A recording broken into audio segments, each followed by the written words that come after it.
अस्सलामुअलैकुम class, this is Mohammad Hashim Zia and you guys are watching Mathflix by Hashim Zia. बेटा first year maths के अंदर exercise number 5.3 को हम डिस्कस कर रहे हैं। मिसलेनियस सीरीज की एक बहुत important exercise, that is exercise number 5.3। और बड़ी मजे की एक्सरसाइज है। अगर एक्सरसाइज नंबर 5.1 5.2 के आप लेक्चर्स ले चुके हैं तो ये एक्सरसाइजेज अब बड़ी मजे की होने वाली हैं। अगेन देखो, इस एक्सरसाइज के अंदर भी मेन कॉन्सेप्ट क्या है, हमें find the sum of the series, यानी कि हमें फॉलोइंग सीरीजेस का सम निकालना है। अब देखो, आपको एक सीरीज गिवन है, आपसे क्या कहा जाता है, सीरीज का आपको सम कैलकुलेट करना है। देखो, एक नॉर्मल जो बच्चा होता है ना, उसके जहन में सबसे पहला क्वेश्चन क्या आएगा, सर ये कैसे पता चलेगा, सर पेपर में अगर क्वेश्चन आए तो सर वो सीरीज एक्सरसाइज नंबर 5.1 के मेथड पे सॉल्व करेंगे, सर वो 5.2 के मेथड पे सॉल्व करेंगे या 5.3 के मेथड पे सॉल्व करेंगे। अगर मैं भी आपकी जगह के ऊपर होता तो कहीं ना कहीं मेरे जहन में, हर बच्चे के जहन में, जो पढ़ने वाला बच्चा है उसके जहन में कॉन्सेप्ट आना चाहिए कि सर 5.1 के अंदर जो हमने क्वेश्चन सॉल्व किए थे वो कैसे अप्लाई कर सकते हैं, वो कौन से क्वेश्चन थे, 5.2 में जब सम कैलकुलेट कर रहे थे वो किस तरह थे, और ये जो अब नई सीरीज इसको हम सॉल्व करने वाले हैं, इसका सम कैलकुलेट करेंगे, ये किस तरीके से हम डिफरेंशिएट कैसे करेंगे। बहुत आसान चीज है। सबसे पहले आपको ये एक क्वेश्चन समझना है मेरा बेटा। अगर आपने एक क्वेश्चन समझ लिया, आप तब पूरी एक्सरसाइज के सारे क्वेश्चन को सॉल्व कर सकते हो। सिर्फ एक क्वेश्चन की मारे पूरी एक्सरसाइज, आपने सिर्फ एक क्वेश्चन को तरीके से देखना है। देखो, सबसे पहले नंबर के ऊपर आपने गौर करना है, आपको एक सिंपल सीरीज गिवन है। एक्सरसाइज नंबर 5.3 की निशानी क्या है कि आपको एक सिंपल एक सीरीज गिवन होगी। आपको क्या गिवन होगी, एक सीरीज गिवन होगी। इस पूरी एक्सरसाइज के अंदर हमें एक सीरीज गिवन होगी और हमसे क्या कहा जाएगा, इसका सम कैलकुलेट करना है। ओके, अच्छा, ये जो सीरीज गिवन होगी ना, ये हमेशा सिर्फ एक ही सीरीज होगी। अब आपसे कहा जाता है इसका सम कैलकुलेट करना है। देखो, अगर मैं आपसे कहूं कि भाई इस सीरीज के अंदर कोई सिमिलैरिटी मुझे दिखे, क्योंकि देखो एक्सरसाइज नंबर 5.1 में जो सीरीज गिवन थी वो तो सिंपल नेचुरल नंबर्स वाली थी, यानी कि 1,2,3 वाली, या स्क्वायर वाली, या क्यूब वाली, या 11 12 13 14 वाली। याद आ रहा है ना आपको, एक्सरसाइज नंबर 5.1 में जो क्वेश्चन हम लोगों ने सॉल्व किए थे वो तो सिंपल नेचुरल नंबर्स की सीरीज गिवन थी, वो सिंपल नेचुरल नंबर की सीरीज थी। While exercise number 5.2 was a tough exercise, क्योंकि उसके अंदर हमें कंबाइंड सीरीज भी गिवन थी, इनफिनाइट बेस सीरीज भी गिवन थी, और कॉम्प्लेक्स सीरीज भी गिवन थी कि भाई 1.2 1.5, यानी कि 1 + 8/5, इस तरीके से मुश्किल सीरीज भी गिवन थी। जबकि एक्सरसाइज नंबर 5.3 में याद रखिएगा, इन क्वेश्चंस में आपको हमेशा एक नॉर्मल सीरीज गिवन होगी। आपने इस सीरीज को पिक कैसे करना है, आपने सबसे पहले देखना है कि भाई आपको कोई नेचुरल नंबर की सीरीज तो नहीं गिवन। नेचुरल नंबर की सीरीज का मतलब क्या है कि 1 से स्टार्ट होने वाली, यानी कि उसके अंदर एक सेम पैटर्न का फॉलो होना, एक नंबर के बाद दूसरे नंबर का आना, यानी कि 1 के बाद 2, 3 के बाद 4, 11 के बाद 12, 13 14 16 या 41 42 43 एंड सो ऑन। यहाँ पे ऐसा कुछ भी नहीं है, एक सिंपल सी सीरीज है। तो अगर मैं इस सीरीज को थोड़ा सा और गौर से देखूं, इसमें क्या खास बात मुझे दिख रही है, कोई भी खास बात, जिस खास बात को मैं पिक कर सकूं, तो मुझे एक चीज समझ में आ रही है। अच्छा, कभी भी सीरीज का कॉन्सेप्ट आए ना, तो आप एक चीज देख सकते हो यार, क्या कॉमन डिफरेंस वगैरह उसका लिया जा सकता है, तो आइए वो चेक कर लेते हैं। भाई मुझे जो सीरीज गिवन है 3 + 6 + 12 + 21 + 33, ओके, अगर देखो मैं इसमें 6 - 3 करूं, मेरे प्यारे शागिर्दों, 6 - 3 करने की रीजन क्या, मैं कॉमन डिफरेंस देखना चाह रहा हूं। भाई 6 - 3 करूंगा तो आंसर क्या आएगा, +3 आएगा। ओके, मगर अगर मैं 12 - 6 करता हूं तो मेरे पास आंसर क्या आएगा, 12 - 6 करने पे आंसर आ जाएगा 6 आ जाएगा। फिर जब मैं 21 - 12 करूंगा तो आंसर क्या आएगा, 21 में से जब आप 12 निकालोगे तो आंसर क्या आ जाएगा आपके पास, सिंपल तरीके से 9 के बराबर आ रहा होगा। ऐसा ही है ना मेरा बेटा। अच्छा, आगे अगर मैं 33 - 21 करता हूं तब मेरे पास आंसर क्या आएगा, तब मेरे पास आंसर आ रहा होगा सिंपल तरीके से 12 के बराबर। तो अगर आप इस सीरीज को गौर से देखें ना, तो इस सीरीज में कोई कॉमन डिफरेंस सिमिलर आ रहा है, नहीं हमारे पास कॉमन रेशो सिमिलर आ रहा है। कॉमन रेशो भी चेक कर लें, 6/3 और 12/6। भाई 6/3, 3 2 6 हो गया, 6 2 12 हो गया, मगर 12 2 24 होता है, 21 नहीं होता। तो common difference, common ratio similar नहीं है। 21 × 2 आपके पास 33 नहीं होता, इसका मतलब कॉमन रेशो सिमिलर नहीं है। कॉमन डिफरेंस भी सिमिलर नहीं है, कॉमन रेशो भी सिमिलर नहीं है। हमारे पास जो एक्सरसाइज नंबर 5.1 के क्वेश्चंस थे, उनके अंदर आपको नेचुरल नंबर की सीरीज गिवन थी, उसमें कॉमन डिफरेंस और कॉमन रेशियो सिमिलर आ रहा होता था। 5.2 की जो सीरीज गिवन थी उसमें कॉमन डिफरेंस कॉमन रेशियो मौजूद होता था, उसमें एक सिमिलर कॉमन नंबर मल्टीप्लाई चल रहा होता था, उसका मल्टीपल की सीरीज चल रही होती थी। एक्सरसाइज नंबर 5.2 5.1 के जो क्वेश्चन उसमें क्या था कि भाई कॉमन रेशियो या कॉमन डिफरेंस सिमिलर होता था, मगर 5.3 के अगर आप क्वेश्चन देखें तो इसमें कहीं पे भी कॉमन डिफरेंस कॉमन रेशियो हमारे पास सिमिलर नहीं आ रहा होता, बल्कि इसमें खास निशानी होती है। और वो खास निशानी क्या होती है कि कंसेक्यूटिव टर्म्स का डिफरेंस आपके पास एपी को फॉलो करेगा। क्या मतलब कि भैया देखो ये जो कंसेक्यूटिव टर्म्स हैं, अगर मैं इनका डिफरेंस लूं, डिफरेंस के मायने सबट्रैक्ट करना है, यानी कि 6 में से 3 निकाला क्या आंसर आया, 3 आया।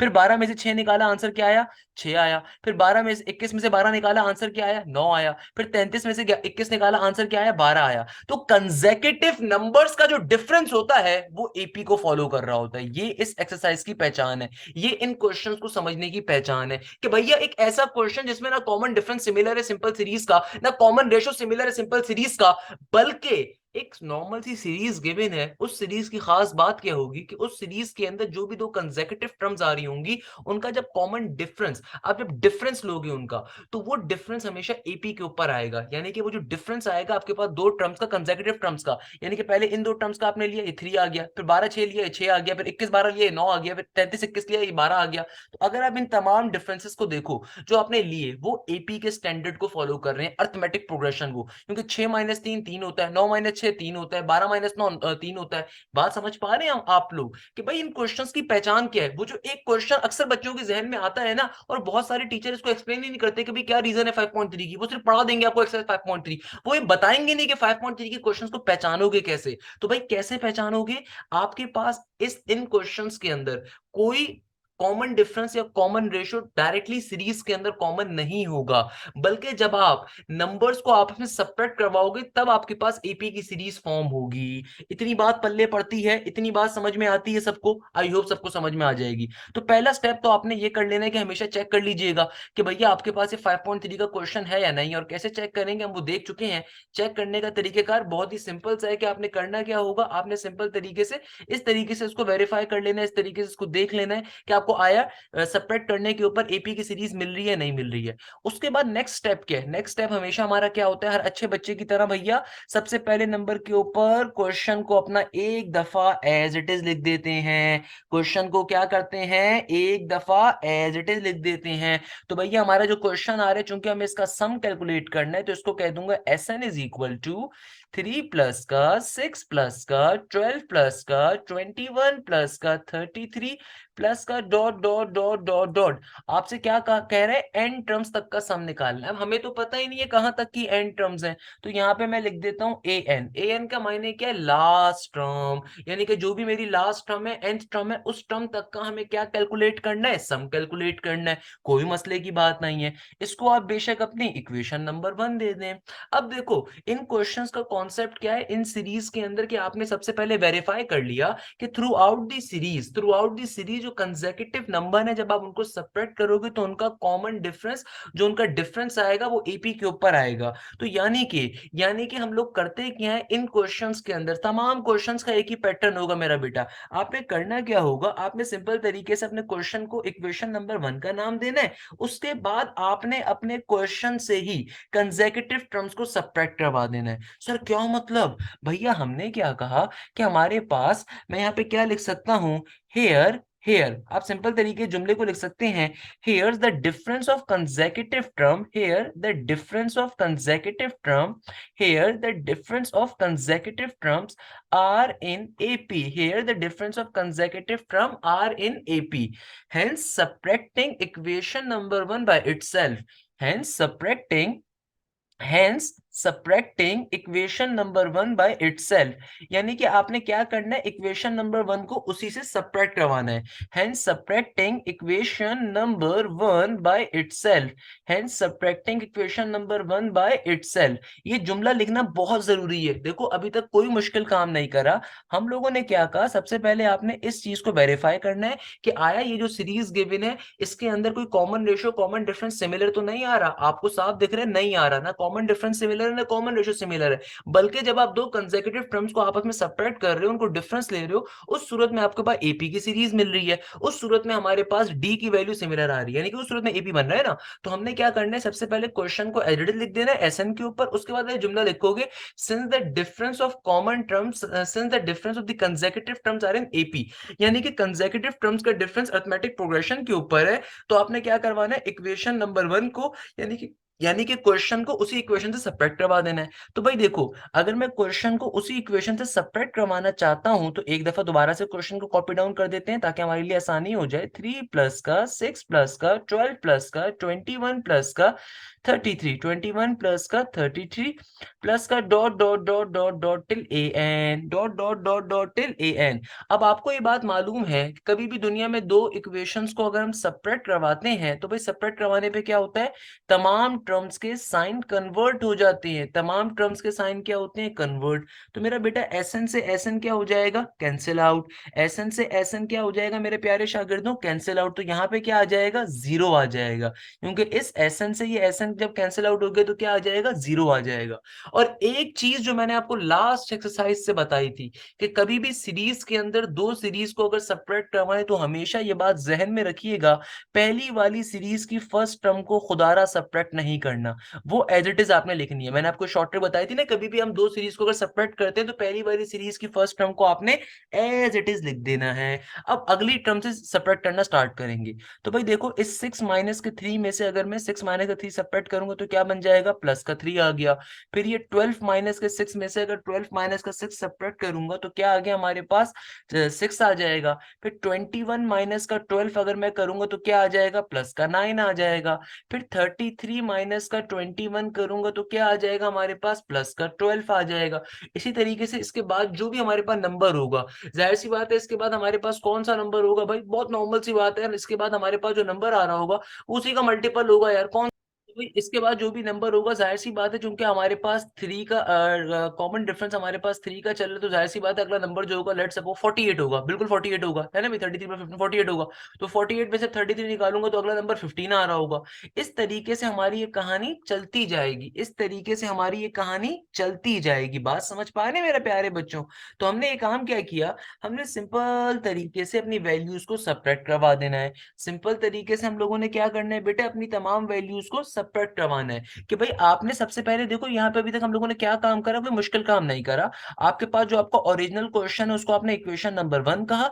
ओरिजिनल क्वेश्चन से ही हमने, ओरिजिनल क्वेश्चन की जो इक्वेशन है उसी से हमने अपने क्वेश्चन को सब्ट्रैक्ट करवाना है। और सब्ट्रैक्ट करवाते हुए आपने दो बातें जहन में रखनी है, जो बातें मैंने आपको हमेशा बताई कि भाई देखो, कभी भी दो सीरीज को अगर सब्ट्रैक्ट करवाओगे तो पहली वाली सीरीज की फर्स्ट टर्म को आपने हमेशा एज इट इज उतार देना है, उसके बाद वाली टर्म से हम सब्ट्रैक्ट करना स्टार्ट कर रहे होते हैं। अच्छा, और सिमिलरली सिमिलरली हमारे पास जो सेकंड सीरीज की लास्ट टर्म होती है उसको भी हम हमेशा खाली छोड़ देते हैं। सारी बातें मैंने आपको बताई हुई हैं कि भाई जो सेकंड सीरीज की लास्ट टर्म होगी उसको भी आपने खाली छोड़ देना है। अब आप बोलेंगे सर, तो ये ए एन वाली टर्म किससे सब्ट्रैक्ट हुई होगी, तो भाई देखो, इससे जो पहली वाली टर्म होगी, जाहिर सी बात है वो क्या होगी, ए एन माइनस का 1। इससे जो पहली वाली टर्म होगी वो क्या होगी, ए एन माइनस का 1। तो हम ये कह सकते हैं कहीं ना कहीं उस पर सब्ट्रैक्ट हो रही होगी, सही है ना। तो हमारे पास जो लास्ट टर्म यहाँ से आ रही है वो क्या आ रही है, माइनस का ए एन। तो भाई ये क्या काम करा, दोबारा समझ लीजिए, बहुत आसान सी बात है, मैंने एक्सरसाइज 5.2 बहुत डिटेल में आप लोगों को पढ़ाई हुई है। 5.2 के मुकाबले में 5.3 5.4 बिल्कुल बच्चा एक्सरसाइजेस हैं। देखो कैसे सब्ट्रैक्ट करते हैं, दो सीरीज को अगर सब्ट्रैक्ट करते हैं तो पहली वाली सीरीज की फर्स्ट टर्म और सेकंड वाली सीरीज की लास्ट टर्म हमेशा एज इट इज उतारी जाती है। मैंने आपको शॉर्ट ट्रिक भी बताई थी और एक नॉर्मल सा मेथड है ये, क्योंकि जब आप सब्ट्रैक्ट करवा रहे हो तो हम चूंकि एक टर्म के बाद सब्ट्रैक्ट करवा रहे हैं, हम कंसेक्यूटिव टर्म से सब्ट्रैक्शन ले रहे हैं, तो जाहिर सी बात है जो पहली सीरीज की पहली टर्म होगी और दूसरी सीरीज की लास्ट टर्म होगी वो अनयूज्ड रहेगी, तो इसलिए उसको एज इट इज लिख दिया जाता है। तो हमारे पास ये पर्टिकुलर इक्वेशन बन गई। अब आपने करना क्या है, अब देखो, आपने पहला स्टेप आपका क्या होगा, क्वेश्चन को एज इट इज उतारना, इक्वेशन 1 का नाम देना, दूसरे स्टेप के अंदर उसी अपने ओरिजिनल क्वेश्चन से कंसेक्यूटिव टर्म्स को सेपरेट करवाना। अब जो इक्वेशन आ जाएगी जाहिर सी बात है वो सिंप्लीफाई करके लिख देंगे। बेटा ये माइनस का ए एन जब दूसरी तरफ जाएगा तो वहां पे जाके क्या बन जाएगा, भाई जाहिर सी बात है वहां पे जाके बन जाएगा प्लस का ए एन, वहां पे जाके क्या बन जाएगा, इक्वल टू की दूसरी तरफ जाके माइनस का ए एन, वहां पे जाके बन जाएगा प्लस का ए एन। और यहाँ पर क्या आ गया, 3 का 3 एज इट इज। अब अगर आप और से देखें तो भाई जो काम हम पिछली एक्सरसाइज में करते थे वो ही काम यहाँ पे करना है कि भाई जब आपने सब्ट्रैक्शन करवा दी तो सब्ट्रैक्शन करवाने के बाद जो आंसर आया उसमें आपने सबसे पहले क्या देखना होता है, अपनी सीरीज को देखना होता है जिसको हम फर्दर सिंप्लीफाई करवाएंगे। तो देखो ये जो हमारे पास वैल्यू आ रही है, क्या आ रही है, हमारी सीरीज आ रही है, यानी कि इस सीरीज को हमने क्या करना है, फर्दर सॉल्व करना है। तो इसको मैं ब्रैकेट में लिख देता हूँ, इसको मैं क्या कर देता हूँ मेरा बेटा, ब्रैकेट में लिख देता हूँ ताकि हमारे लिए बात को समझना आसान हो जाए भैया, आगे चल के बात को समझना आसान हो जाए। इसको अब आप बेशक अपनी इक्वेशन नंबर ए का नाम दे दीजिए, इसको आप अपनी इक्वेशन नंबर ए का नाम दे दीजिए। तो भाई ये क्या स्टेप करा, इस स्टेप को समझ लीजिए कि भाई बिल्कुल लास्ट एक्सरसाइज वाला स्टेप ही एक्सरसाइज नंबर 5.2 वाला, तभी 5.2 बड़ी इंपॉर्टेंट एक्सरसाइज थी। कि भाई देखो आपने सिंपल तरीके से दोनों इक्वेशन को सब्ट्रैक्ट करवा लिया, सब्ट्रैक्ट करवाने के बाद सिंप्लीफाई करके करते हैं, क्या करते हैं भैया, सिंप्लीफाई। सिंप्लीफाई करने का मतलब क्या है कि आपने जो आपकी टर्म प्लस माइनस और उसको प्लस माइनस करवा देंगे, और तो और हमारे पास जो सीरीज फॉर्म हो रही होती है उसको हम अलग से जो है ना ब्रैकेट में कर देते हैं, ताकि उसको आगे चल के सीरीज अप्लाई करना इजी हो जाए हमारे लिए। यहाँ तक की बात आई होप आप सबको क्लियर होगी, है ना भाई, यहाँ तक की बात सबको क्लियर है। तो हमने नेगेटिव के एन को दूसरी तरफ भेज दिया, वहां पे प्लस का एन बन गया। चूंकि ये 3 इस सीरीज में इंक्लूड नहीं होता है, अलग से था, इसको हमने अलग से लिख दिया, क्योंकि ये जो टर्म्स है ये सारी की सारी एक सीरीज को शो कर रही है। ये वाला जो 3 है इसमें फिट नहीं आता। अगर आप में से कोई बच्चा सोच रहा है ना सर 3 कॉमन ले लेते क्या मसले की बात थी, तो भाई नहीं ले सकते कॉमन। उसके पीछे रीजन ये है कि भाई ये जो पूरी टर्म्स है ये एक सीरीज फॉर्म कर रही है, ये जो 3 है ये एक्स्ट्रा टर्म थी इसलिए इसको बाहर रहने दिया, और अंदर वाली हमने टर्म्स को एक साथ कर दिया ताकि उनके ऊपर सीरीज का फॉर्मूला अप्लाई कर सकें। और यहाँ पे जो देखो डॉट डॉट डॉट डॉट है, इसका मतलब क्या है, डॉट डॉट डॉट का अप टू ये एंड टर्म्स जा रहा है, कहां तक जा रहा है, जहां भी हमारे पास एन टर्म्स आ रही है, n-1 टर्म्स है, वहां तक की ये वैल्यू जा रही है हमारे पास। नॉर्मल सी बात है ना, जो भी हमारे पास n-1 टर्म्स है, जो भी हमारे पास क्या है n-1 टर्म्स, ये वहां तक की वैल्यू जा रही है। अब आप बोल रहे होंगे सर ऐसा क्यों है, क्योंकि भाई देखो हमारे पास ये जो सीरीज जा रही है कहां तक जा रही है, n-1 टर्म्स तक जा रही है, n-1 टर्म्स। और ये n-1 टर्म्स क्यों जा रही है, उसके पीछे लॉजिकल रीजन भी समझ लीजिए। कि भाई देखो जब आपने इन दोनों को सेपरेट करवाया, सेपरेट करवाने की सूरत के अंदर आपके पास जो आपकी लास्ट टर्म थी, क्योंकि माइनस में थी, हमने इसको दूसरी तरफ शेयर कर दिया था, सही है ना, क्योंकि इक्वल टू के इस तरफ कोई वेरिएबल मौजूद नहीं था। तो अब जो हमारे पास इससे पहली वाली टर्म होगी, इससे पहले कौन सी टर्म होगी, ए की पावर n-1, यानी कि सिंपल तरीके से n-1 टर्म कौन सी होगी, n-1 टर्म, यानी कि लास्ट से पहली वाली टर्म, जो भी number of term last term होगी उससे पहली वाली टर्म होगी। बहुत सिंपल सी बात है ना मेरे प्यारे शागिर्द, तो वही काम हम लोगों ने यहाँ पे लिखा हुआ है सिंपल तरीके से। अच्छा, अब इसको सिंप्लीफाई कैसे करवाएंगे, देखो सिंप्लीफाई करवाने का बहुत ही आसान तरीका है। मुझे एक बात तो यहाँ पे साफ तौर पे दिख रही है कि ये जो सीरीज आपके हमारे पास आ रही है, हमने ऊपर भी एक बार डिफाइन करी हुई है, कौन सी सीरीज होगी, ये एपी की सीरीज होगी। एपी की सीरीज में यहाँ पे ए की वैल्यू देखो 3 आ रही है, कॉमन डिफरेंस क्या है, चलो इसको अलग से करेंगे ना। अब आपने क्या करना है, देखो जो सीरीज यहाँ पे फॉर्म हो रही है उसको बिल्कुल पुराने क्वेश्चन की तरह अलग से ले जाके लिख देंगे। ये जो हमारे पास यहाँ पे सीरीज फॉर्म हो रही है, इसको मैं अलग से ले जाके लिख देता हूँ, ताकि अलग से इसको थोड़ा सिंप्लीफाई कर लेते हैं, सही है ना मेरे प्यारे शागिर्दों। ओके, अब देखो यहाँ पे a की वैल्यू क्या है, a का मतलब फर्स्ट टर्म 3 है, कॉमन डिफरेंस क्या होगा, 6 माइनस का 3, 3 के बराबर होगा। और n यानी कि नंबर ऑफ टर्म्स क्या है, एक कम वैल्यू, n यानी कि नंबर ऑफ टर्म्स कौन सी होंगी, जाहिर सी बात है एक कम होंगी हमारे पास। n यानी कि नंबर ऑफ टर्म्स क्या होंगी, एक, ऑब्वियसली हमारे पास क्या होंगी, कम होंगी, क्योंकि जो हमारे पास टोटल सीरीज चल रही है, हमने उससे कंसेक्यूटिव टर्म्स का हमने डिफरेंस लिया है, तो हमारे पास n की जो वैल्यू होगी वो एक किस पे होगी, कम होगी। भाई ये n-1 टर्म्स क्यों है, इसको समझ लीजिए, खुदा रहा इसमें परेशान होने की जरूरत नहीं है।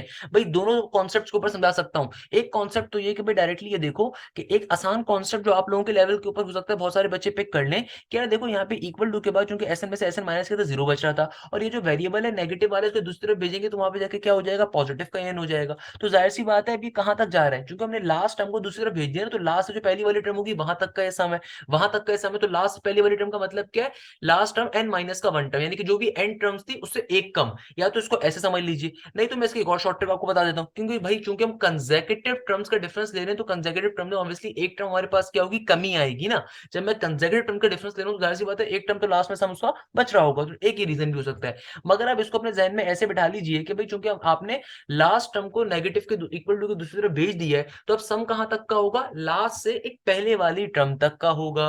क्लियर है ना मेरे प्यारे शागिर्दों। अब आप यहाँ पे सिंपल तरीके से सम का पहले फॉर्मूला अप्लाई कर देते हैं। हम सबसे पहले क्या कर लेते हैं भैया, यहाँ पे सिंपली, तो बेटा आप देखिएगा हमारे पास सिंपली सम का फॉर्मूला क्या होता है, ये होता है S N is equal to N divided by two, bracket के अंदर 2a प्लस का n-1 इंटू डी का डी। क्लियर है भाई, तो आप सिंप्लीफाई कर देंगे यहाँ पे। तो भैया देखो हमारे पास सिंपल तरीके से n किसके बराबर है, n-1 के बराबर है, 2 का 2 एज इट इज 2a का 2a, a की वैल्यू क्या है 3 के बराबर है। प्लस का n की जगह पे क्या आ जाएगा, n माइनस का 1 आ जाएगा। n की जगह पे क्या आ जाएगा भाई, n की वैल्यू किसके बराबर है, n माइनस 1 के, तो n की जगह पे क्या आ गया, n माइनस का 1 आ गया। और आगे बाहर d का d क्या है, कॉमन डिफरेंस, कॉमन डिफरेंस किसके बराबर है, 3 के बराबर है। तो फाइनली आपके पास इस पूरी टर्म का, इस टर्म के सम की वैल्यू किसके बराबर आ जाएगी, ये आ जाएगी n माइनस का 1 डिवाइडेड बाई 2, 3 टू जार 6। और यहाँ पे क्या हो जाएगा भाई, n माइनस का 2 बन जाएगा, ब्रैकेट के अंदर माइनस 1 माइनस 1 माइनस का 2 हो जाएगा, और यहाँ पे क्या हो जाएगा, 3n माइनस का 3 टू जार 6। तो माइनस के 6 से जब प्लस का 6 कैंसिल आउट हो जाएगा, तो ये क्या बन जाएगा, ये हो जाएगा हमारे पास n माइनस का 1 डिवाइडेड बाई 2, और ब्रैकेट के अंदर 3n का 3n as it is, bracket के अंदर 3n का 3n एज इट इज। अब आप फाइनली इस वैल्यू को उठा के यहाँ पे पुट कर दीजिए, क्योंकि हमने इस पूरी सीरीज का सम कैलकुलेट कर लिया ना, तो इस सीरीज की जगह के ऊपर हम क्या पुट कर सकते हैं, इसका सम की वैल्यू पुट कर सकते हैं।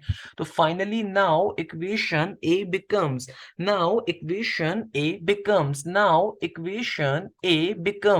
तो भाई इक्वेशन ए क्या बन जाएगी, a n is equal to 3 plus का, आपके पास जो ये पूरी की पूरी टर्म है, इसके सम की वैल्यू हमने कैलकुलेट कर ली ना मेरा बेटा, किसके बराबर आ रही है, ये आ रही है हमारे पास सिंपली n माइनस का 1 डिवाइडेड बाई 2, और ब्रैकेट के अंदर 3n का 3n एज इट इज। सही है ना भाई, इस तरीके से हम लोगों ने सिंपली क्या कर लिया, अपने पर्टिकुलर ए एन की वैल्यू को फाइंड कर लिया। अभी हम लोगों ने क्या काम कर लिया, अपने ए एन की वैल्यू को फाइंड करा। देखो इक्वल टू के इस तरफ क्या है, ए एन, यानी कि अभी हम लोगों ने एनटीएच टर्म को फाइंड किया, अभी सम नहीं निकाला पूरे सीरीज का, अभी हम लोगों ने सिर्फ छोटी सीरीज का सम निकाला था, अभी हमें पूरी सीरीज का सम निकालना है। कैसे निकालेंगे, वो बड़ा आसान चीज है, वो कोई मुश्किल चीज नहीं है। अच्छा थोड़ा सा पहले इसको सिंप्लीफाई कर लेते हैं, तो क्या बन जाएगा, ये हो जाएगा, देखो 3 टू जार 6, इस 3 के नीचे कुछ भी नहीं है, तो जाहिर सी बात है 1 है ना, तो हम यहाँ पे एलसीएम ले लेते हैं। एलसीएम कैसे लेते हैं, नीचे वाली टर्म्स नीचे मल्टीप्लाई हो जाएंगी, 2 1 जार 2 आ गया, ये 2 अपने क्रॉस में जाके ऊपर मल्टीप्लाई होगा, 3 टू जार 6 बन गया, ये 1 अपने क्रॉस में जाके इस पूरी टर्म से मल्टीप्लाई होगा, तो यहाँ पे 3n ऊपर वाले ब्रैकेट से ओपन होगा, तो क्या बन जाएगा, 3n स्क्वायर माइनस का 3n का 3n। तो ये फाइनली हमारे पास ए एन टर्म की, यानी कि लास्ट टर्म की वैल्यू आ गई। ये किसकी वैल्यू आई है, लास्ट टर्म की वैल्यू आई है। ये क्वेश्चंस बहुत इजी हैं भाई, एक्सरसाइज 5.2 के मुकाबले के अंदर ये क्वेश्चन लिटरली बहुत हलवा है, क्योंकि इन क्वेश्चन में कुछ भी इतना मुश्किल नहीं है, मगर थोड़ा से लेंदी है, पर लेंदी भी नहीं है यार, बहुत आसान है। तो मुझे बताओ यहाँ तक की बात सबको पल्ले पड़ती है, दोबारा रिपीट कर देता हूँ, देखो स्टेप वाइज एक क्वेश्चन, पहला क्वेश्चन बहुत डिटेल में इसीलिए समझाऊंगा ताकि सारे बच्चों को बात क्लियर हो जाए। भाई देखो क्या क्वेश्चन है, आपको सिंपल सी एक सीरीज गिवन है, कैसे डिफरेंशिएट करोगे, एक्सरसाइज 5.1 5.2 5.4 का क्वेश्चन नहीं है, ऐसे डिफरेंशिएट करोगे कि देखो आपको जो सीरीज गिवन है उसमें ना तो कोई नेचुरल सीरीज का कॉन्सेप्ट होगा, और ना ही आपके पास सिंपल तरीके से कोई कॉन्सेप्ट होगा कि भाई आपको दो सीरीज गिवन है जिसमें कॉमन डिफरेंस है, कॉमन रेशियो या कोई कॉमन टर्म सब में सिमिलर आ रही है, बल्कि ऐसी सीरीज गिवन होगी ना जिसमें कॉमन डिफरेंस सेम होगा ना कॉमन रेशियो सिमिलर होगा। तो करना क्या है, आपने आपने बेसिक वे पे काम करना, और बेसिक वे क्या है भैया, कि आप सिंपल तरीके से कंसेक्यूटिव नंबर्स का डिफरेंस लोगे, डिफरेंस के मायने कंसेक्यूटिव नंबर्स को सबट्रैक्ट करोगे। अगर कंसेक्यूटिव नंबर्स का डिफरेंस लेने पे एपी मिल जाए आपको, तो इसका मतलब क्या है, इसका मतलब सिंपल तरीके से हमें यह मिल जाएगा कि हमारे पास जो सीरीज गिवन है वो सीरीज कैसी है, वो सीरीज आपके पास एक स्पेसिफिक टाइप की आ रही है, वो सीरीज हमारे पास कैसी आ रही है, स्पेसिफिक टाइप की। और जरूरी नहीं है सिर्फ एपी हो, यहाँ जीपी भी हो सकता है भाई, कंसेक्यूटिव टर्म्स का जीपी भी हो सकता है सिमिलर, तो उसमें परेशान होने की जरूरत नहीं है। बट पॉइंट इज डेट, कहने का मकसद क्या है कि कंसेक्यूटिव टर्म्स का जब डिफरेंस लोगे तो या एपी या जीपी इन दोनों में से कोई चीज सिमिलर मिलेगी, यानी कि कंसेक्यूटिव टर्म्स का डिफरेंस लेने पे या तो अरिथमेटिक प्रोग्रेशन की सीरीज बन रही होगी या ज्योमेट्रिक प्रोग्रेशन की सीरीज बन रही होगी।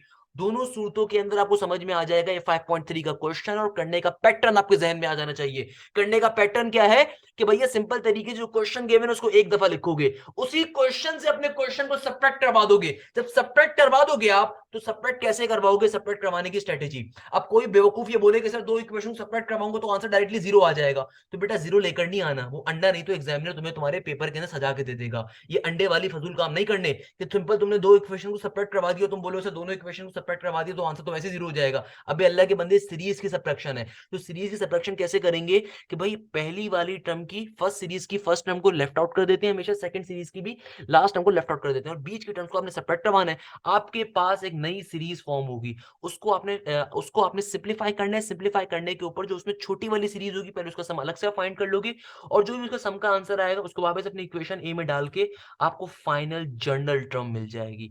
अब ये जनरल टर्म कंप्लीट सीरीज की आपको मिली है, तो अब इसका फाइनली हम सीरीज कैलकुलेट कर लेंगे। अब आपके जहनों में एक क्वेश्चन आ रहा होगा, सर ये जो हमें जनरल टर्म मिली है इससे सीरीज कैसे कैलकुलेट करेंगे?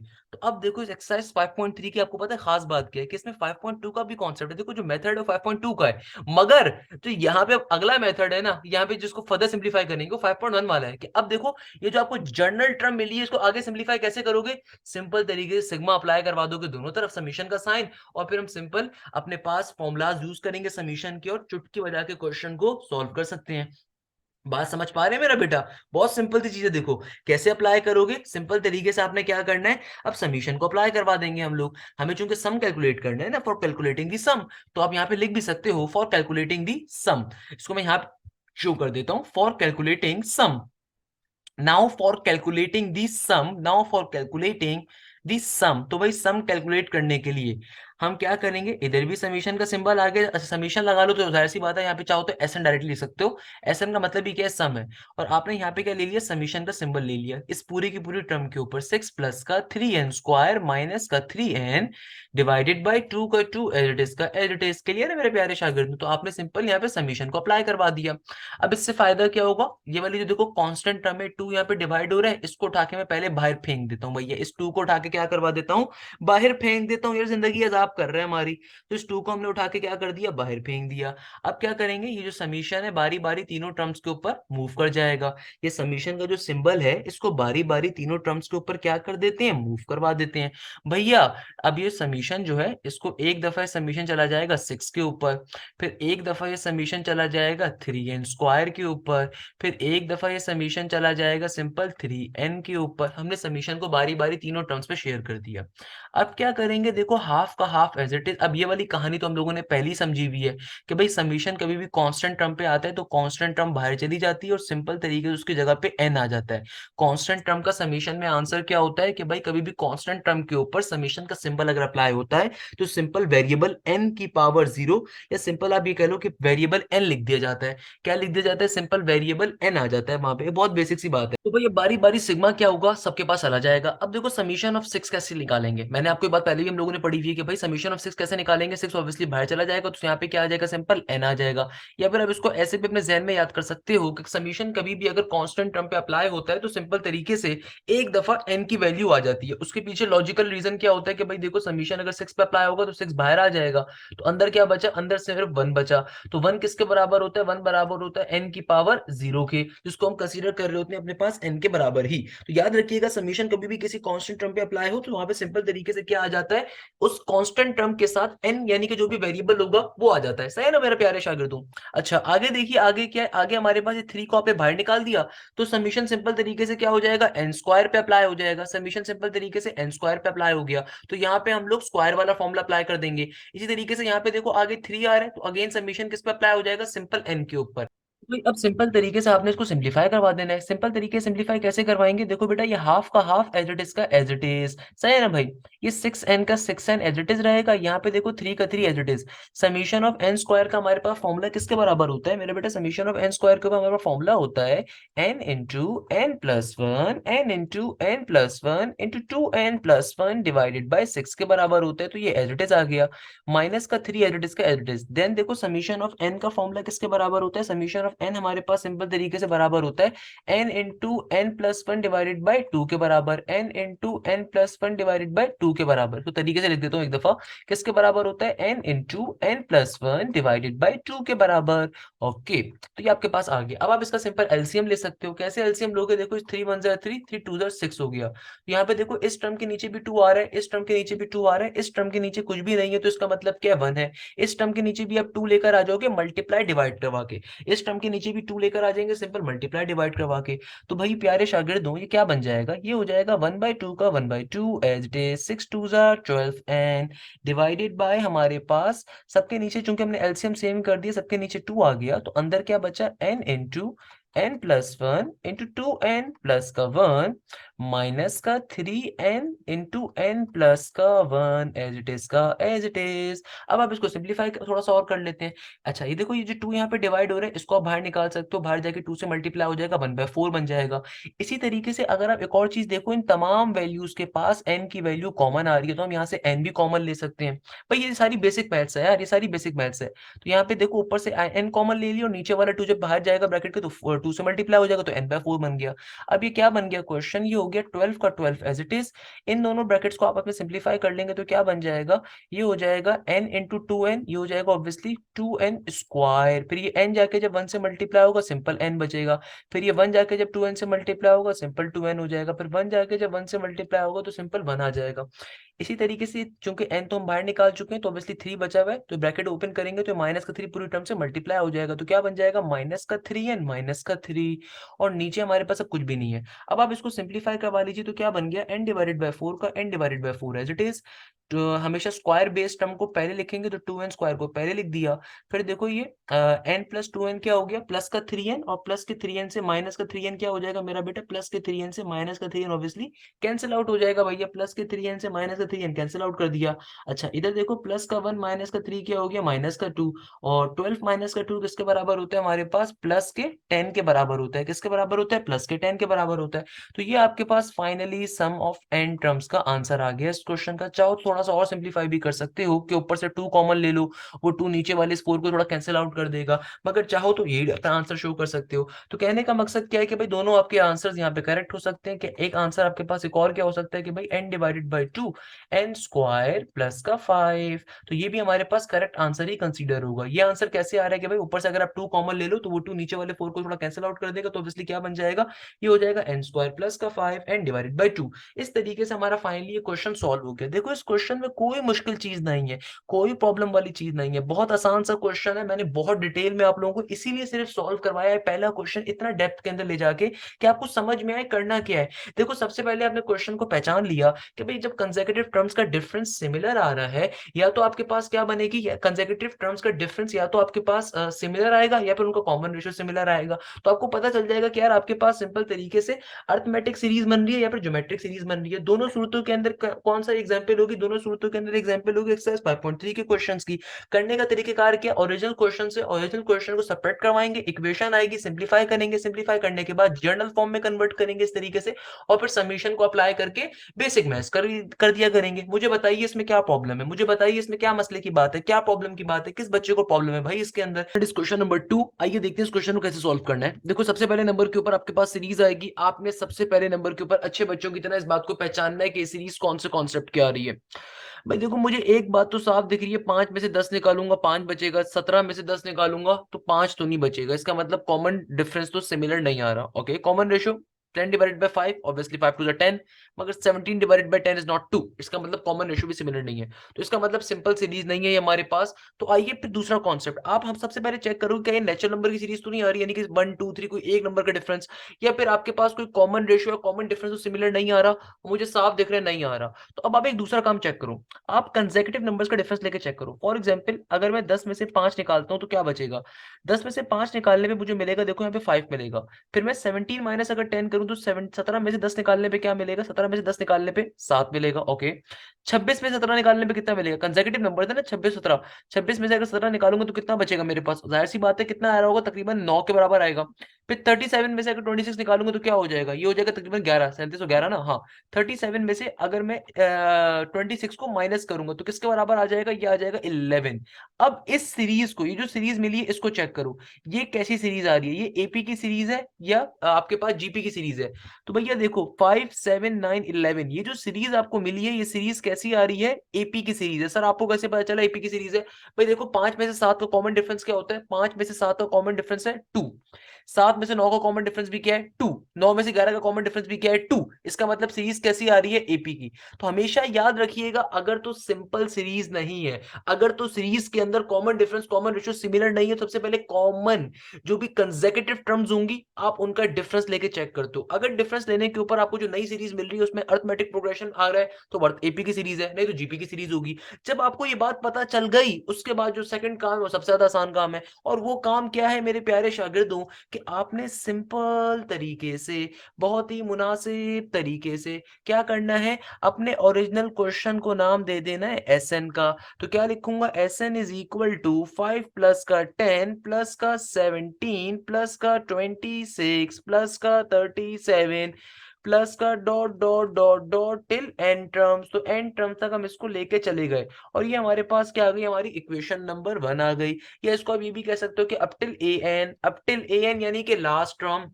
अब करना क्या है भैया, सिंपल तरीके से हमें मालूम है कि हमारे पास क्वेश्चन कौन सा आ रहा है, कंसेक्यूटिव टर्म्स का डिफरेंस एपी फॉर्म करने वाला कॉन्सेप्ट है। तो क्या लिखेंगे, since the consecutive terms difference, या फिर इसको ऐसे लिख लो, since the difference of consecutive terms, since the difference of consecutive terms are in AP. चूंकि यहाँ पे कंसेक्यूटिव टर्म्स का डिफरेंस किसके अंदर है, एपी के अंदर है, are in AP. hence subtracting यानी कि हम दोनों इक्वेशन सब्ट्रैक्ट करवा देंगे। hence subtracting equation number 1 by itself यानी कि इक्वेशन नंबर 1 को उसी से सब्ट्रैक्ट करवा रहे हैं। क्लियर है भाई? तो सब्ट्रैक्ट किससे करवा रहे हैं, इसी इक्वेशन से। इक्वेशन नंबर 1 को उसी से सब्ट्रैक्ट करवा दिया जाएगा। 5 प्लस 10 प्लस का 17 प्लस का 26 प्लस का 37 प्लस का dot dot dot dot till a n. Subtract करवा रहे हैं भैया। सब्ट्रैक्शन के वक्त करते क्या है मेरे प्यारे शागिर्दों, सबसे नीचे वाली इक्वेशन होती है उसके तमाम टर्म्स का साइन कन्वर्ट कर दिया जाता है। सिंपल तरीके से उस तमाम टर्म्स का साइन क्या हो जाएगा, कन्वर्ट हो जाएगा। तो मैंने आपको क्या सिंपल तरीके से चलेंगे, अब देखो इस एसएन से एसएन क्या हो गया, यहाँ पर कैंसिल आउट हो गया, जीरो आ गया। फिर मैंने आपसे इक्वल टू के बाद वाली कहानी क्या बताई थी कि देखो कभी भी दो सीरीज को अगर सेपरेट करवाओगे तो पहली वाली सीरीज की फर्स्ट टर्म और सेकंड सीरीज की लास्ट टर्म को कभी नहीं छेड़ना, कभी भी नहीं छेड़ना। तो भैया ये क्या बन गया, ये बन गया हमारे पास सिंपल तरीके से पहली वाली सीरीज का 5 एज इट इज। अब इसको सिंप्लीफाई करवा लूंगा। तो भाई देखो ये जो हमारे पास है 10, इस 10 में से अगर 5 निकालूंगा तो क्या बचेगा, जाहिर सी बात है प्लस का 5 बचेगा। 17 में से 10 निकालूंगा तो क्या बचेगा, प्लस का 7 बचेगा। देखो यही सीरीज यहाँ पे बननी चाहिए। 26 में से अगर 17 निकालूंगा तो क्या बचेगा, प्लस का 9 बचेगा। 37 में से अगर फिर मैं क्या निकालूंगा, 37 में से 26 निकालूंगा तो क्या बचेगा, प्लस का 11 बचेगा। इस तरीके से कहानी चलती जाएगी, चलती जाएगी। और ये जो लास्ट वाली टर्म होगी ये इससे पहले वाली लास्ट वाली टर्म को कैंसिल आउट कर रहा होगा। इससे पहले वाली लास्ट वाली टर्म क्या होगी, ए इंटू एन माइनस का 1। क्या होगी, ए इंटू एन माइनस का 1। तो भाई इसको आप यहाँ पे ऐसे लिख सकते हो, क्या होगी, ए इंटू एन माइनस का 1, जो भी कैंसिल आउट कर रहा होगा। और जो भी आपके पास इस सीक्वेंस के अंदर टर्म आ रही होगी टर्म यहाँ पे आ रही होगी। अच्छा, सबसे मोर इंपॉर्टेंटली यहाँ पे एंड में क्या बचेगा, नेगेटिव का A N as it is का एज इट इज बच जाएगा। देखो हमेशा ये बात जहन में रखिएगा, दो सीरीज को सेपरेट करवाते हैं, पहली वाली सीरीज की फर्स्ट टर्म, लास्ट वाली सीरीज सेकंड सीरीज की लास्ट टर्म। इन दोनों को कुछ नहीं छेड़ा जाता, इन दोनों को कोई उंगली नहीं करनी, इन दोनों को नहीं छेड़ना। सही है ना भाई? तो हमारे पास ये हमारी सीरीज आ गई।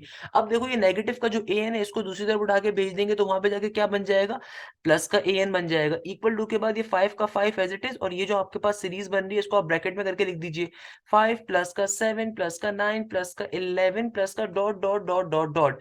और इस ए एन माइनस के 1 का मतलब क्या है, देखो हमारे पास जो सबसे लास्ट टर्म थी वो ए एन थी, यानी कि एनटीएच टर्म, लास्ट टर्म। मगर चूंकि हमने इसको दूसरी तरफ भेज दिया तो ऑब्वियसली इससे पहले वाली ये टर्म क्या है, ए एन माइनस का 1। इसका मतलब क्या है, एन माइनस के 1 टर्म।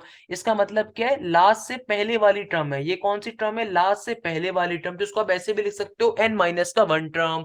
क्लियर है यहां तक की बात? सेम कॉन्सेप्ट है भाई, क्वेश्चन को उसी इक्वेशन से सेपरेट करवाना है। इक्वेशन नंबर ए आपको यहाँ पे अचीव हो गई। क्या अचीव हो गई मेरे प्यारे शागिर्दों, इक्वेशन नंबर ए आपको यहाँ पर अचीव हो गई। जब इक्वेशन नंबर ए आपको यहाँ पर मिल गई तो अब मसला किस बात का है भाई, अब तो सबसे आसान काम है। ये जो सीरीज आपके पास आ रही है जिसको आपने ब्रैकेट के अंदर बंद किया है, हमें मालूम है ये एपी की सीरीज है तो इसका सबसे पहले अलग से जाके सम निकाल लेंगे।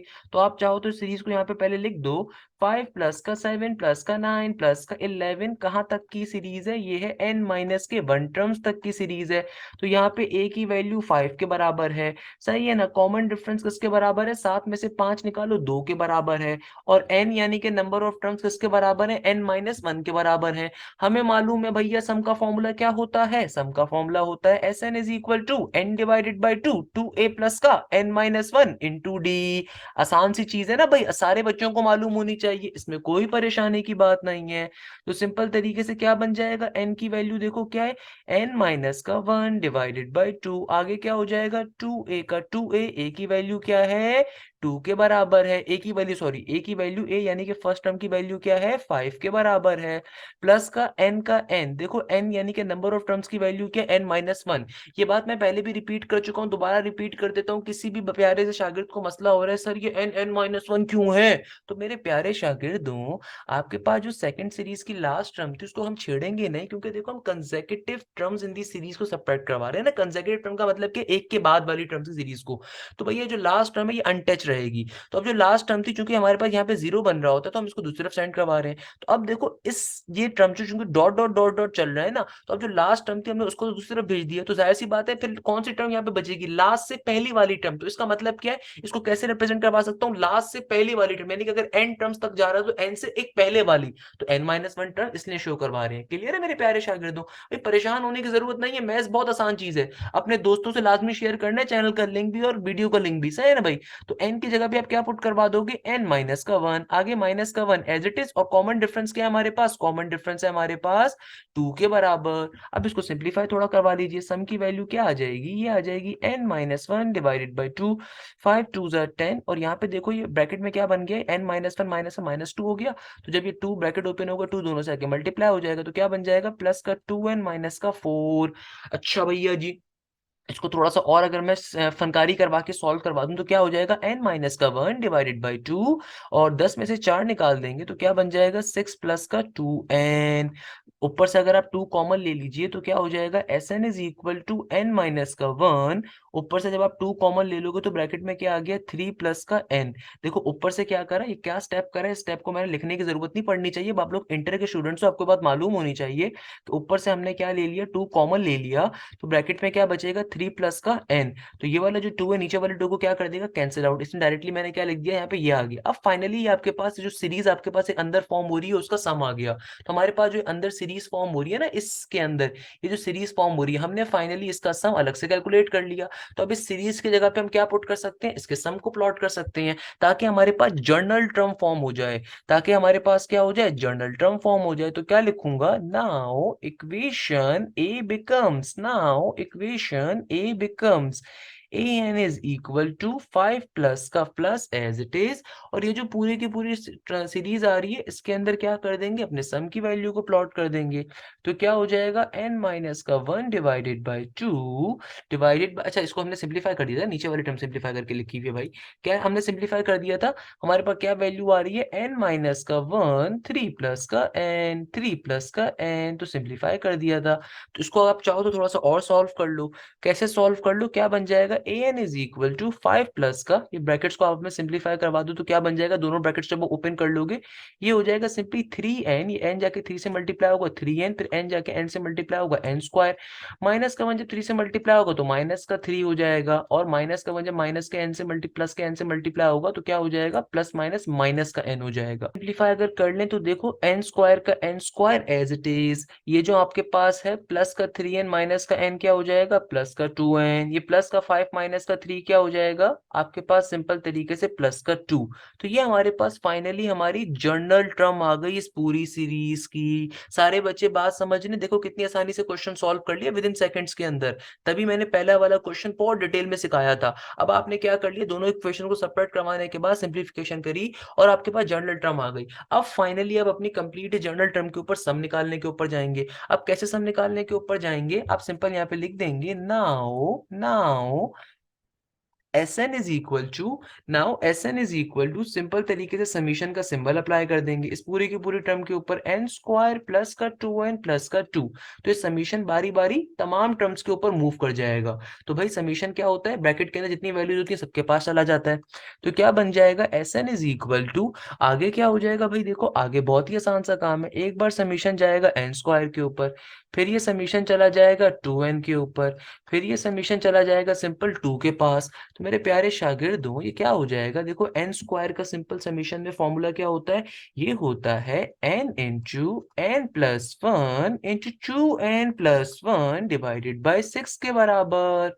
अच्छा भाई आगे चल लेते हैं। आगे हमारे पास क्या समीशन अप्लाई हो रहा है टू एन के ऊपर, टू चूंकि कांस्टेंट टर्म है इसको बाहर निकाल दिया, सिंपल समीशन ऑफ एन क्या हो जाएगी भाई, एन के ऊपर समीशन क्या अप्लाई करेंगे तो क्या बन जाएगा, ये हो जाएगा simple N into N plus one, N into N plus one divided by two. और सिंपल समीशन ऑफ टू, तो मैंने आपको क्या शॉर्ट ट्रिक बताई थी, कभी भी कांस्टेंट टर्म के ऊपर समीशन अप्लाई हो तो सिंपल तरीके से एक दफा वो वेरिएबल ही लिख दिया जाता है, सही है ना भाई। तो अब इसको थोड़ा सा सिंप्लीफाई कर लेते हैं। कैसे सिंप्लीफाई करें, देखो इस टर्म के नीचे आ रहा है सिक्स, इस टर्म के नीचे आ रहा है टू, खुदारा कैंसिल आउट मत करवा दीजिए कहीं दोबारा एलसीएम लेना पड़ जाएगा। इस टर्म के नीचे कुछ भी नहीं है तो क्या है, वन है।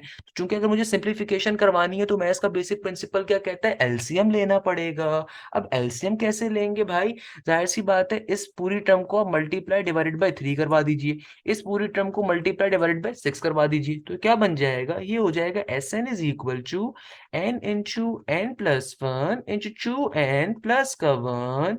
और चूंकि हमने सबके नीचे एलसीएम सेम बना दिया तो सबके नीचे सिक्स आ जाएगा, इधर ऊपर क्या हो जाएगा प्लस का थ्री टू जार six N into N plus one, इधर ऊपर भी क्या हो जाएगा सिक्स टू जार ट्वेल्व एन का एन। तो भाई ये क्या काम करा, सिंपल सबके नीचे आपने एलसीएम को सेम बना देना है, सबके नीचे आपने क्या कर दिया एलसीएम को सेम बना दिया।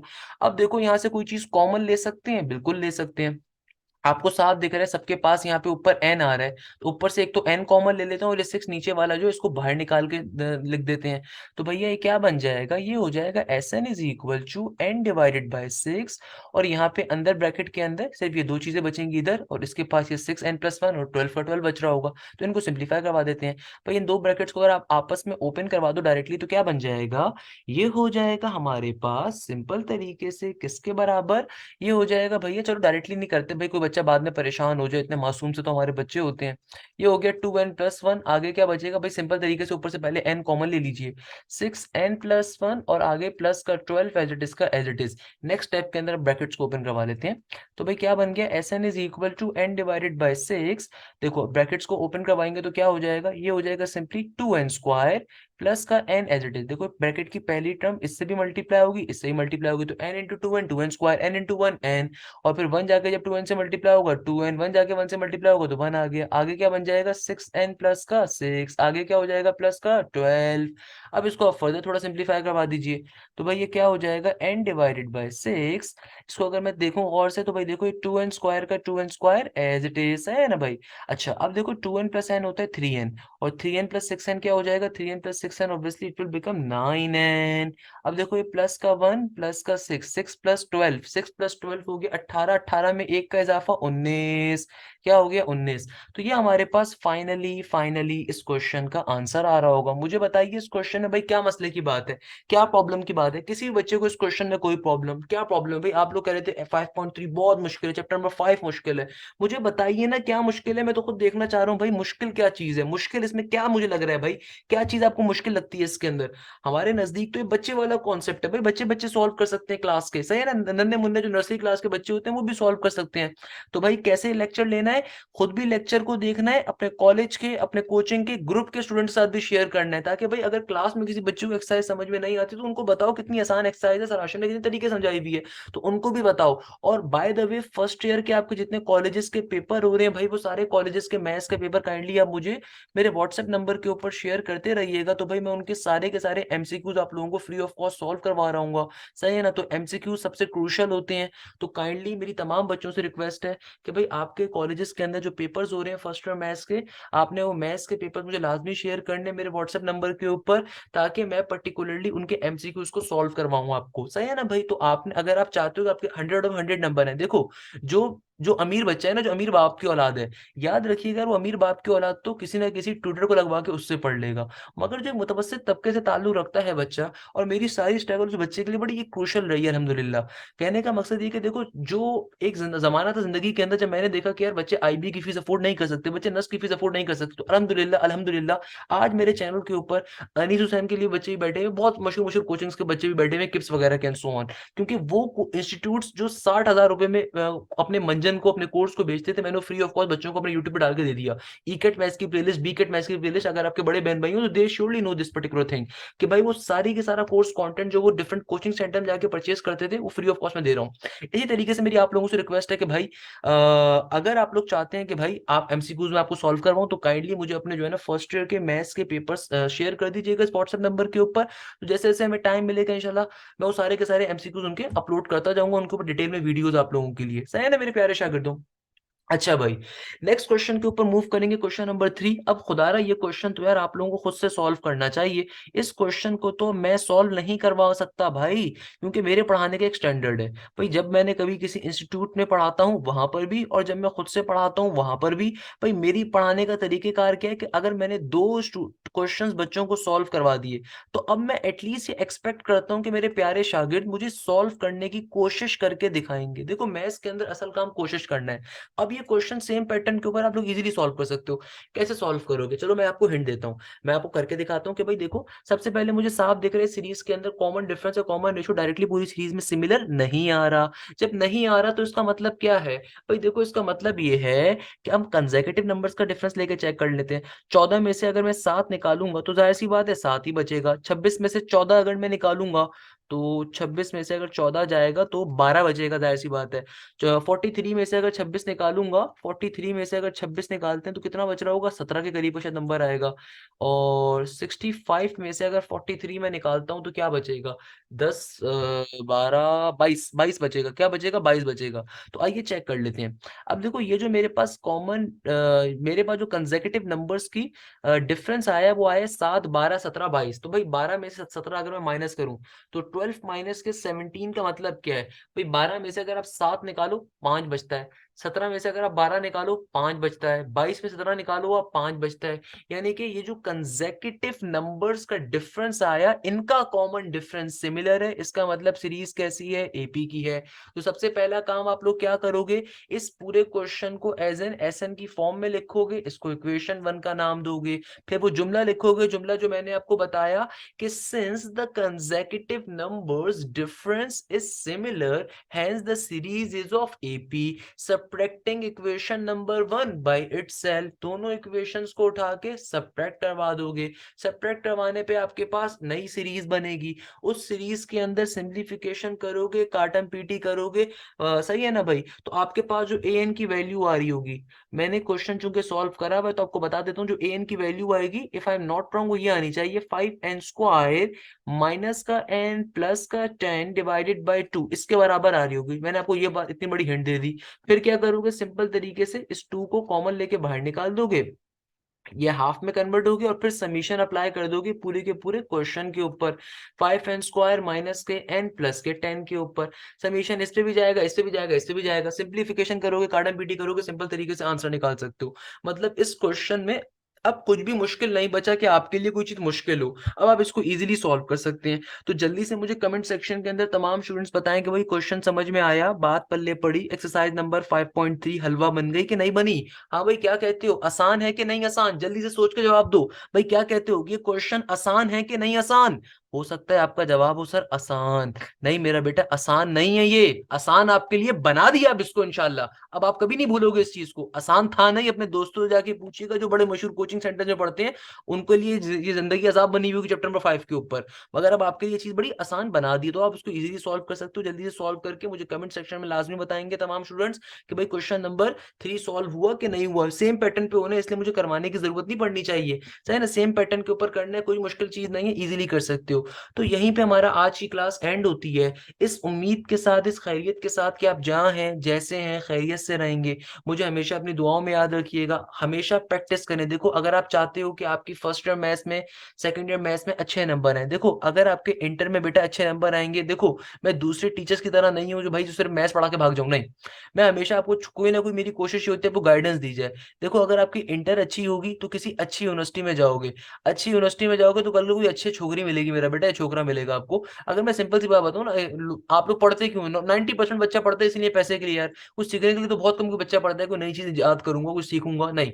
अच्छा, अक्सर बच्चा पढ़ता ही पैसे के लिए कि पैसा कमाना है। मेरे मामू जो है ना वो ऑस्ट्रेलिया में बैठा हुआ है, चाचा मेरा दुबई में बैठा हुआ है, मुझे भी उसकी तरह सॉफ्टवेयर इंजीनियर बनना है या मैकेनिकल इंजीनियर बनना है। सारे बच्चे इसीलिए के पढ़ रहे होते हैं, कोई इसलिए नहीं पढ़ता कुछ नई चीज सीखनी है।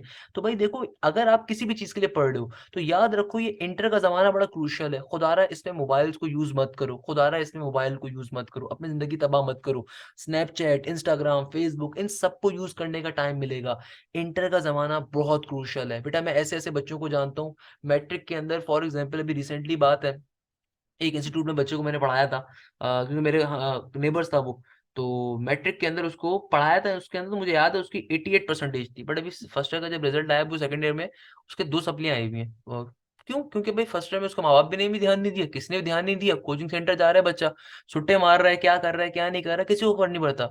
याद रखिएगा, देखो मेरे शागिर्दों, मैं आपके बड़े भाइयों जैसा हूँ, आप तमाम जो बच्चे बैठे हुए हैं आपको उस्तादों जैसा हूँ। मैं आपको हमेशा सिर्फ एक बात के बारे में नसीहत करूंगा, बेटा इंटर वो जमाना है जिसके अंदर कोई आपको उंगली पकड़ के चलना नहीं सिखाएगा।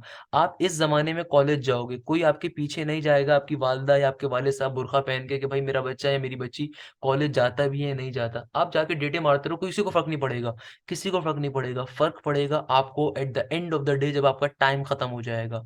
एक चीज याद रखिएगा, कराची के अंदर 160 कॉलेजेस हैं। आपकी मैट्रिक के अंदर सी ग्रेड आ जाए, आपको किसी ना किसी कॉलेज में एडमिशन मिल जाएगा। आपकी मैट्रिक के अंदर 49% आ जाए, आपको कराची में कोई ना कोई थर्ड क्लास कॉलेज होगा गवर्नमेंट जो आपको एडमिशन दे देगा। मगर कराची में यूनिवर्सिटी सिर्फ गवर्नमेंट तीन है, NED university, Dawood university and Karachi university, जिसमें सिर्फ एक डिपार्टमेंट है इंजीनियरिंग का। बाकी कराची यूनिवर्सिटी भी बेकार है। जो और जो प्राइवेट यूनिवर्सिटीज है कराची के अंदर मेरे बेटे, जैसे अच्छी यूनिवर्सिटीज हो गई, फास्ट हो गई, आईबीए हो गई, नर्स्ट हो गई, याद रखिएगा उनमें कंपटीशन बहुत ज्यादा होता है। अभी तो आप लोग फर्स्ट ईयर के अंदर, आपको पता ही नहीं है कि एप्टीट्यूड क्या है, किस तरीके से लोग भेड़ियों की तरह जो है ना प्रेपरेशन करते हैं, लोग किस तरीके से तैयारी करते हैं। अगर आपके बड़े बहन भाई नहीं है तो आपको नहीं आइडिया कि भाई कितनी नफसा नफसी है। सेकंड ईयर के बाद आप लोगों को लगता है कि भाई स्कूल खत्म हो गया, अयाशी का माहौल है। खुदारा ये अयाशी का माहौल नहीं है। इंटर का जमाना सबसे क्रूशियल जमाना है। इस जमाने को प्रोडक्टिव बनाओ। देखो मेरा ये काम नहीं है आपको गाइड करना, मगर मैं अपना फर्ज समझता हूँ कि इस कौम के बच्चों को मुस्तकबिल देना मेरा फर्ज है। मैं ये समझता हूँ कि भाई ये कौम के जो बच्चे हैं, शागिर्द ने, इस कौम का मुस्तकबिल यही बेहतर करेंगे। तो खुदारा अपने मुस्तकबिल पे ध्यान दो। खुदारा ये फेसबुक, स्नैपचैट, इंस्टाग्राम, इन सबको फिलहाल के लिए छोड़ दो, टिकटॉक वगैरह, खुदारा इन सबको आग लगा दो। अगर आप वाकई किसी मुकाम पे पहुंचना चाहते हो, भाई ये सारी चीजें वहां पे जाके आप कर सकते हो, आप यूनिवर्सिटी लाइफ में जाके सब कुछ कर सकते हो। बट इंटर के जमाने पे फजूल काम मत करो, क्योंकि इंटर अगर आपकी खराब हो गई ना, कोई अच्छी यूनिवर्सिटी नहीं मिलेगी। कोई अच्छी यूनिवर्सिटी नहीं मिलेगी इसका मतलब क्या है? कि आपको किसी अच्छी जगह पे कल को जॉब नहीं मिलेगी। तो खुदारा सबसे पहले नंबर के ऊपर एक अच्छे इंटर को करो। जब अच्छा इंटर करोगे तो अच्छी यूनिवर्सिटी के अंदर जाओगे, अच्छे रास्ते खुलेंगे। देखो, at the end of the day risk तो मेरे रब के हाथ में है, रिस्क तो किसी इंसान के हाथ में नहीं है, अल्लाह मियाँ के हाथ में किस्मत होती है। आप इकरा यूनिवर्सिटी से पढ़ के भी किसी जगह पे जा सकते हो, मगर इकरा जैसी थर्ड क्लास से पढ़ने से बेहतर है अगर आप नर्स से तालीम हासिल करो, एनईडी से तालीम हासिल करो, आईबीए से तालीम हासिल करो, फास्ट से तालीम हासिल करो।